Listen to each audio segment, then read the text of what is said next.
So I think everyone watching this here lives in a society where there's kind of expectations placed upon you to really perform and do really well, because otherwise you're seen as sort of like a menace. Not a menace, but like as a not a what's the other word for like a social reject? Like you're seen as like a there's a specific word for it for somebody who is like doesn't really fit into a society and they're not doing very well. Like they're not contributing towards it. You become that word. I can't think of it right now. I'm not gonna search it up or anything. But we all know that like there's certain things that you have to be doing because otherwise, you're not gonna be respected. And these are all things come from cultural norms and ways of thinking that have been implanted onto people. Of course, we're not gonna respect the guy that's sitting in his basement, not working, has no job. He's fucking just completely taking advantage of his parents' position in whatever economic position. They're willing to just completely take care of him for his entire life as long as they're alive. Dude might be 34, might be a virgin. He's gonna be like Skippy the Virgin. I know everybody's seen that one. Come on, if you have never seen Skippy, the fucking 30 whatever the fuck old he was, there's no way you have not seen that. Like if you have not seen that, you gotta go watch that. The Virgin Diaries. I fucking remember that shit, man.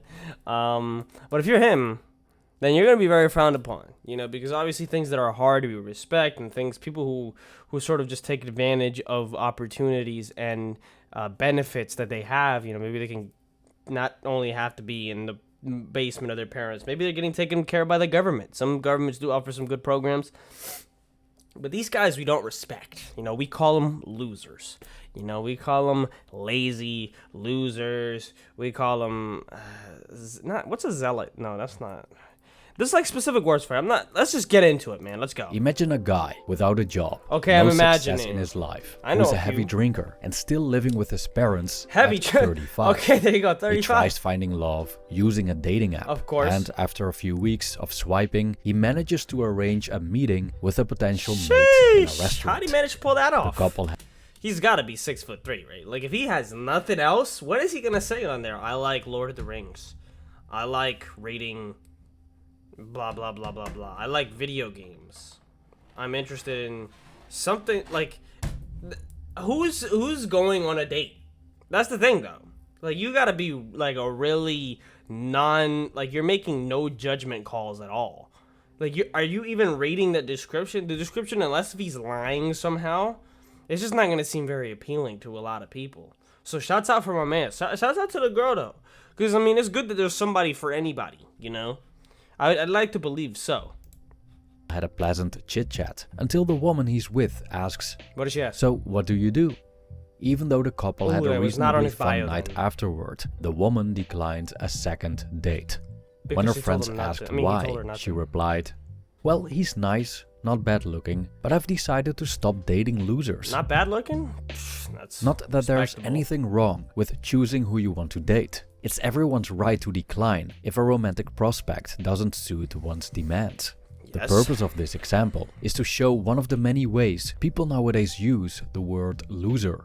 In many modern day cultures, being a so-called loser means you deserve ridicule and contempt. Oh, yeah, After they'll all, put you you're on- failing in life, put you on and TikTok. that's your fault. So you're a loser. However, It's when not we look always just closer, people's fault. calling someone a loser is a pretty short-sighted way of defining a person. Firstly, what exactly has this person lost? What Yeah. defines failure? And Maybe to what they're not extent losers. You know is why? this Because they ain't lose their virginity. Because they never lose. That's what they always say. That's what they'll tell you. Huh? Shouts out. Shouts out the virgins out there. I'm not. But if you haven't lost, it's because you never lose. It's that simple. They're not losers. She's tripping. perceived tripping. failure someone's fault? And why do we need to ridicule people who don't meet specific standards? In short, why is being a loser a thing? No one wants to be a Socially, loser. I mean, I could probably Because of explain that, today's but I'm not going tendency to. to call people losers, many fear becoming one. Yes. Yet for many, it's unavoidable to be seen as one. The previous video, Be a Loser If Need Be, explored why being seen as a loser isn't necessarily bad through the lens of Stoic philosophy.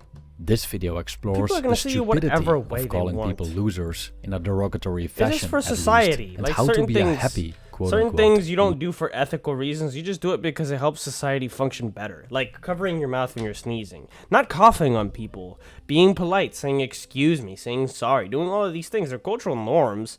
Just because they help society. Not because they're ethical goodness. You know? That's why this is frowned upon and called losers. Because it's not helpful to society for this man to be sitting in his basement literally just taking advantage of the privileges that society gives him. Like, they want him to contribute. So, therefore, if he's not contributing, he's going to get called a loser. It's that simple. Loser. A happy loser. How to be a happy loser? Okay, I mean, I have a job, but The just term for the sake of loser finding is a out. noun related to the verb to lose, technically meaning someone who loses or has lost. The Dutch word for loser is verliezer, which means someone who has lost. For example, a losing team in a soccer match are verliezers. The French word for loser, which is perdant, means more or less the same thing, a person who has lost. But the meaning of the English word loser goes far beyond just someone who has lost. An opinion article on Prince George Citizen states, "When loser is used in the way it is intended to be used, it is just part of life. You win some and you lose some. Losing shouldn't and doesn't define us." However, loser has been turned into a derogatory term, an insult tossed out with little thought. Don't be such a loser. You're a real loser or a born loser. End quote. People apply. Don't throw it around with such carelessness. Don't be such a loser. You're a real loser or a born loser. What is that? You're a real loser or a born loser. End quote. People apply the word loser to different situations. If you haven't reached at least the minimum standard of what society perceives as success, you're a loser. If you're addicted to substances and live on the streets, you're a loser. If you're unattractive and can't find a partner, you're a loser. If you're not having... Yeah, that one, if somebody's saying this to you, smack him right across the lip for me, bro. Smack him right across the lip right here, bro. Right across the lip. Smack him. Nah, I'm kidding. Don't do that. You might end up in jail or something. And don't tell them that I told you to do that. Otherwise, I might be liable to. I might get sued. People are gonna be like, fucking Luis told me to do it. If you're not having sex. I've heard it, though. I don't know about the attractiveness one, though. I barely ever hear that one.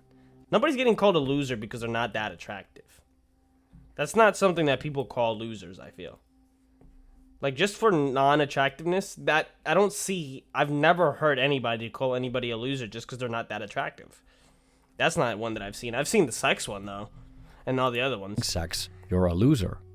Some people use loser in an even broader sense. For example, to attack political opponents perceived as less successful or soldiers killed or injured in war. Who's calling them losers? On Salon, named America's Biggest Divide, I guess one Winners side does and Losers, explores the strong dichotomy between winners and losers in American culture.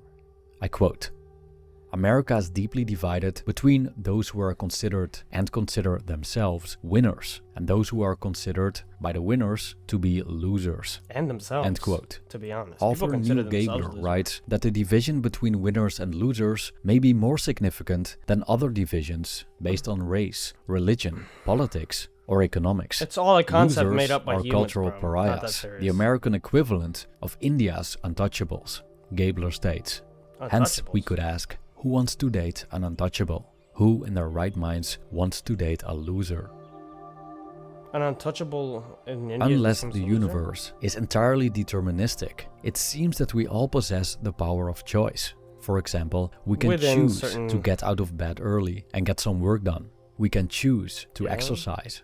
However, the idea that our lives result from our choices isn't the entire story. Yes. The vast majority of events in our lives are not up to us, but also decide in what position we are. There's a common belief that being a loser is one's own fault.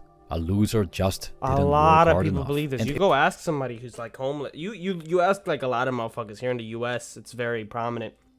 What they think about people, how are homeless and in the streets. They always think that it's always just their fault, right? And they do that so that they don't have to feel bad and they don't have to give up the cognitive resources and the effort and the time. They don't have to feel like there's almost like obligated to go and actually try to make a real change, so they just try to convince themselves This guy, he put himself in that position. He deserves it. I don't need to actually go and make a change in society. I don't think society is flawed in any way whatsoever. I don't need to call or believe that it is flawed. I don't need to call for any change or anything. I don't need to go become an activist. I don't need to go petitioning for anything, right? I don't need to believe that there is generally a fundamental flaw in this system if I just believe that these motherfuckers that are out here homeless, that they deserve it and that they did something to lose and that they did something to end up here and it's all entirely their fault. And a lot of people will talk about people who are coming from like mad poverty. They'll tell them pull themselves. I've talked about this. They'll tell them pull themselves up by their bootstraps, but they don't even have boots to pull themselves up from. Like, they don't have boots, man. And so that whole pull yourself up by your bootstraps argument doesn't really work, you know. So it's so easy, right? Like, you gotta always question the easiest thing to say. You gotta always question the status quo. You gotta always question culture. You gotta always question what people just take to be the natural order of things. You gotta question it. You gotta question why it's so easy to just call somebody a loser. Why is that? Because, like, think about if that's actually true. Like, what are the chances that it's true, and also having it be very convenient to your brain for you to just believe that, right? It's very convenient for that guy to be a loser and for you to be a winner, right? Because that boosts up your ego, and then that boosts up everything else. It's so convenient. And it's so convenient to call himself a loser, because, well, then it's on him. And you don't need to go do any further work, but it's on him. And then we can leave it there. It's on him. Loser. Loser. I don't have anything to do with that. Can't do nothing about that. He lost. It's that simple. So that's just something to keep in mind right there. If you're in the deplorable state of loserdom, you've only yourself to blame. But we often forget that there's something called fate. The ancient Stoics observed that external events are not in our control. Probability. We only control our actions. Not fate. I quote, "We can control our attitudes, opinions, goals and desires, choices of our own. We can't control health, wealth, fame or power. Things we can't have by choosing them." End quote. Despite one's ability to choose, so we can conclude from Epictetus' words, the vast majority of choices concerning our circumstances are made for us. It's not that our actions never contribute to our position in life. Making unwise decisions repeatedly most likely has unpleasant consequences, but still, this varies per person. Humanistic psychologist Scott Barry Kaufman spent his entire career studying psychological characteristics that predict achievement and creativity. In an article in Scientific American, he explains that the role of luck is significant when it comes to life success, more significant than most of us believe. Not that talent doesn't matter, but factors like country of residence, income distribution. Also, depends on how you're defining luck, because luck is a lot of times, it seems a little bit superstitious, you know? It seems a little bit more supernatural. It seems like one of those things where it's like, well, somebody's just lucky because of what exactly? What is giving you this luck, right? It's all concepts that are just made up by humans to try to simplify things. It's not that simple. It's not just that somebody is just lucky, but a lot of people do have the luck of the draw. You know, like, it's all probability, and some people just happen to have a lot of things really align for them very well. You know, they happen to have a lot of things really go well for them. You know, it's just the way that probability goes. Some people are gonna have shit things go on. Some people are gonna have shitty probabilities happen to them. Some people are going to have great probabilities, and then other people are just going to have simple probability. You know, it's not necessarily a difference in there. It's just that some people tend to have probabilities happen to them that they would themselves classify as bad, and other people will have probabilities happen to them that they would classify as good. And it's not just a classification. Like, some people just generally do have, you know, good things, but it's pretty generally good things. You know, like, they might win some random money. Somebody might win the lottery. Sure, 50% of it is going to get taxed by the government. So what? You won the lottery. You know what I mean? Like, name and even month of birth decide one's success.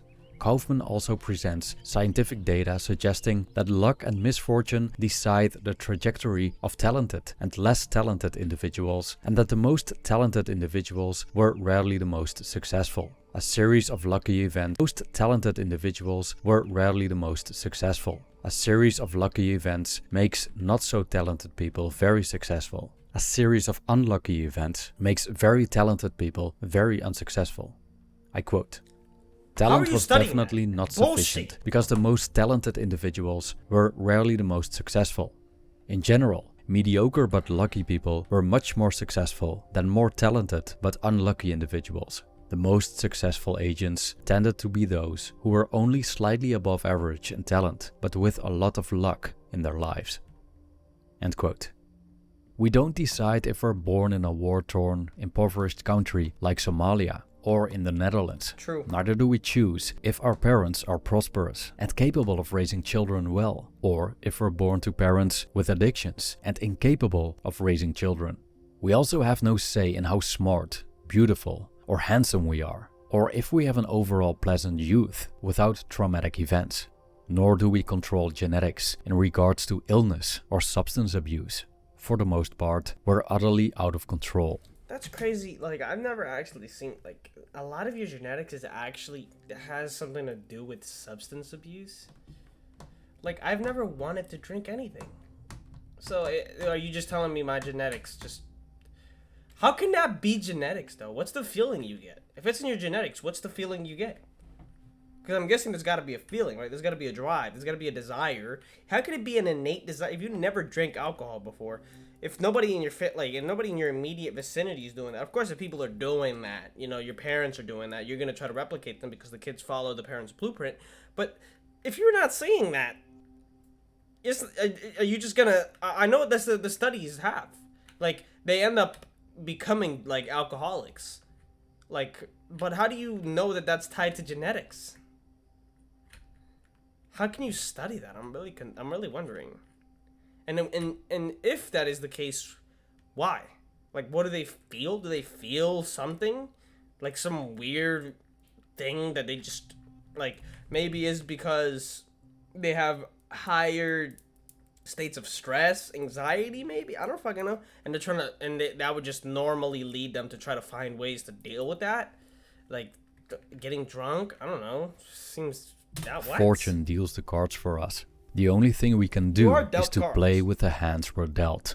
Often, but not always, people's cards are so bad that their chances of winning are slim. Winning, in this case, means winning in terms of societal expectations. No matter what tactics they use or how much effort they put in, these people most likely lose. They have bad luck. But within the present-day toxic dichotomy of winners and losers, they're the losers, and thus automatically deserve contempt and blame. Because the cards they're dealt? Good point. The German philosopher Arthur Schopenhauer argued that other people's opinions are unimportant to our happiness. He also noticed... Marcus Aurelius. You know, I had to pull it out. I had to pull out the one-liner. We love ourselves, right? We love ourselves more than we love other people. Yet we care more about their opinions than we do our own. Marcus Aurelius. Love that quote, man. That's powerful. Love that it. People deeply care about how others estimate them. So it's no surprise that being called a loser can be very impactful, as it's the ultimate devaluation in the eyes of others. However, the experience of being seen as a loser comes down to opinions and how we think about those opinions. Being a loser in itself doesn't have to be bad at all. We can be mentally and physically healthy and still be considered a loser. We can have all our necessities met, yet people see us as losers. Also, whether or not people view us as losers varies per social segment. For example, in some communities, being homeless may be the threshold of falling into the loser category. In other communities, being unable to fly first class may grant you the loser label. Again, in other groups, someone who never married is considered a loser. Thus, the whole notion of being a loser is highly subjective and doesn't say much about our well-being. Schopenhauer says we shouldn't take other people's opinions too seriously. A previous video about rejection contains a passage from Schopenhauer's work that also fits here. I quote, "What goes on in other people's consciousness is, as such, a matter of indifference to us. And in time we get really indifferent to it when we come to see how superficial and futile are most people's thoughts, how narrow their ideas, how mean their sentiments, how perverse their opinions, and how much of error there is in most of them. when we learn by experience with what depreciation a man will speak of his fellow, when he is not obliged to fear him, or thinks that what he says will not come to his ears. People that talk shit behind their back. That's what he's saying there. That's powerful. He's saying, these are the motherfuckers that will talk behind your back. These are motherfuckers that just gonna talk because you're not there, because they know if you were there, you just fucking, you'd hand them the fade. You know, you'd give them the work. Like, it'd be on site if you were there. Like, people say so much when they know that you're not there. That's why do you think Twitter's so crazy? Why do you think Twitter's so wild? Why do you think all of these social media sites have made it such a popular thing for people to, like people just, like, doing shit, you know? Hold on, wait. Yeah? Aló, papá, vení al cuarto, hazme un favor. What? Que me le pongas a calentar al niño la pachita unos 30 segundos. Ahí voy. Deme un segundo. Deme un segundo. Ya voy. Va. Sí, pero espérame. Deme un ratito. Ahí voy. Ahí vení, pues. Okay. Okay, bye. So, what was I saying? Oh, yeah, they'll talk shit behind your back. Bro, why do you think Twitter's so popular, bro? Why do you think everybody loves to talk shit on Twitter?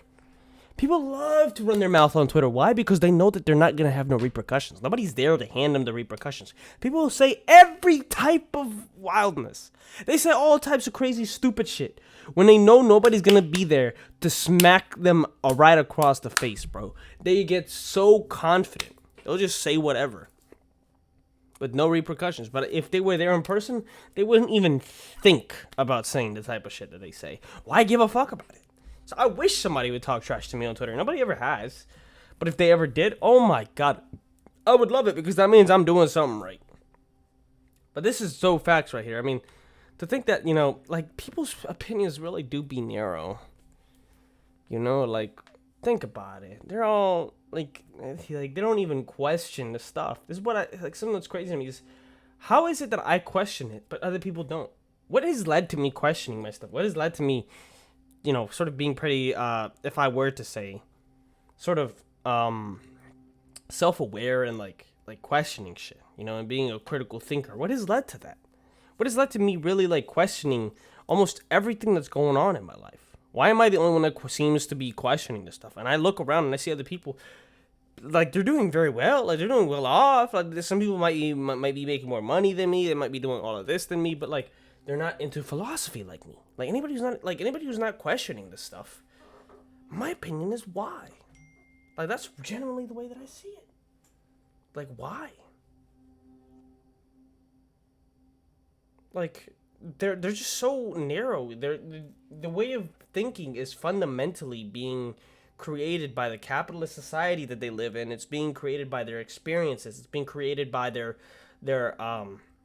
environment, their facticity, and it's like, how narrow their ideas. I mean, yeah, you know, their ideas come from how their parents treated them.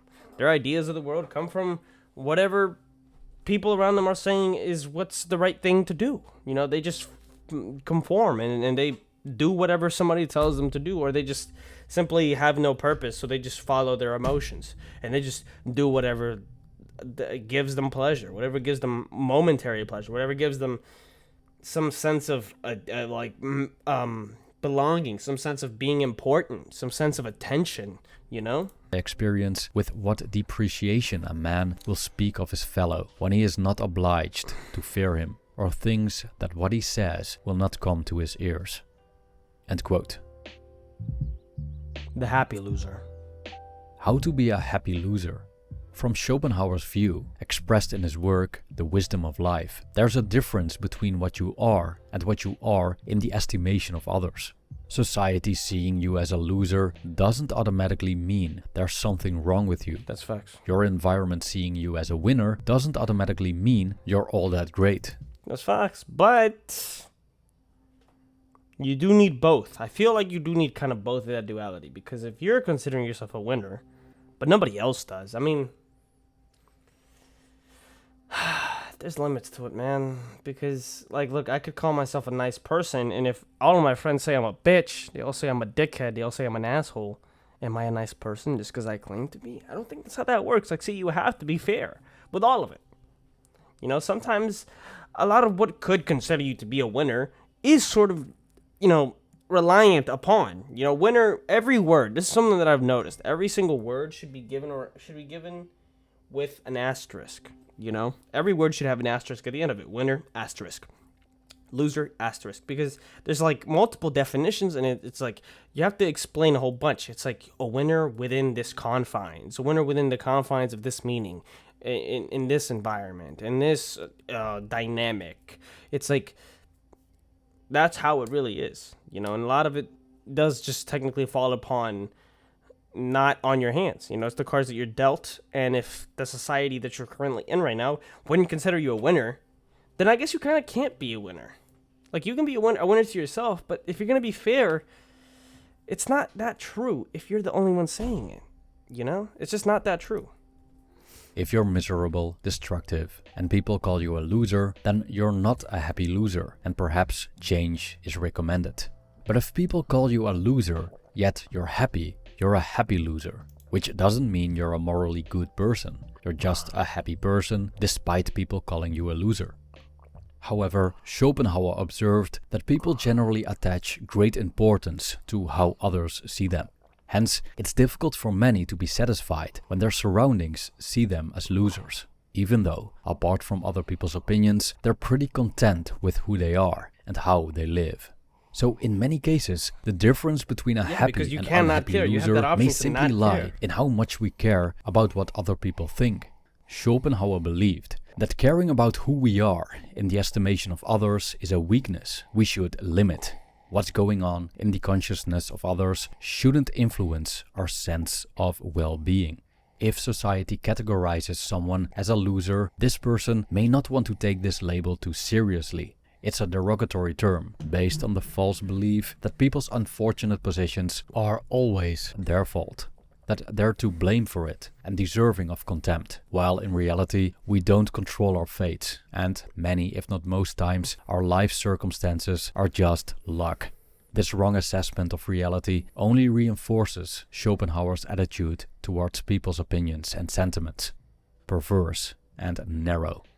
However, within unfortunate circumstances, we always have a choice. Even though this sounds cliché, we can still make the best of it. But if a person does make the best of his situation, society might still see him as a loser. So be it. How people perceive each other is not up to the individual. Should you care so much about society's opinion then? Because if you don't, people calling us losers becomes irrelevant. Not you guys. I don't think I flipped you guys off. Love you guys. You made it right here. You're a GOAT. You're the GOAT. What counts is your definition of good and bad, success and failure, and winning and losing.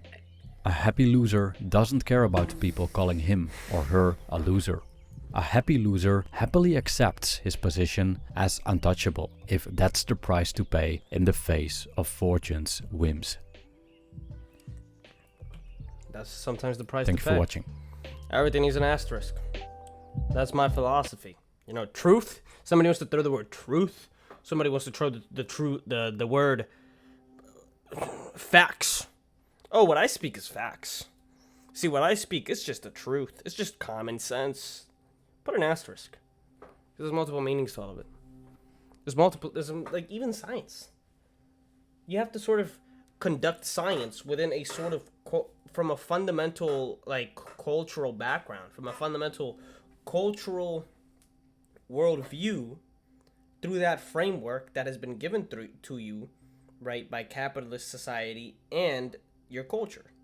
You know, so it's like you have to see it through what capitalism deems to be important, what they deem to be good, and something that will sort of promote capitalism as being the best. And because you have to sort of, you can only function within the confines of capitalism anyway, so you have to use capitalist resources to do anything anyway. And also the culture, what people deem, like you're operating science, even though it's unbiased, as unbiased as you could possibly get, even though you can't really ever be unbiased, is what I mean. You're conducting science within a sort of within a sort of narrow cultural framework still. You know, which is gonna determine the kinds of things that you're studying in the first place, how you're gonna take, how you're gonna perceive the outcomes of experiments, all that kind of stuff. You know, it's like not even science is free from it. It's humans doing these science experiments. You know, we're still biased. There's no getting to the most unbiased thing ever. Not even science is doing that. As much as science is the best thing, the closest thing that we have, probably, still not there. And with that, I leave you guys. Hopefully, you guys have an amazing one. Hopefully, you guys enjoyed. Hopefully, you learned something new. Take care, guys. Alright, I pressed the wrong thing. Holy shit.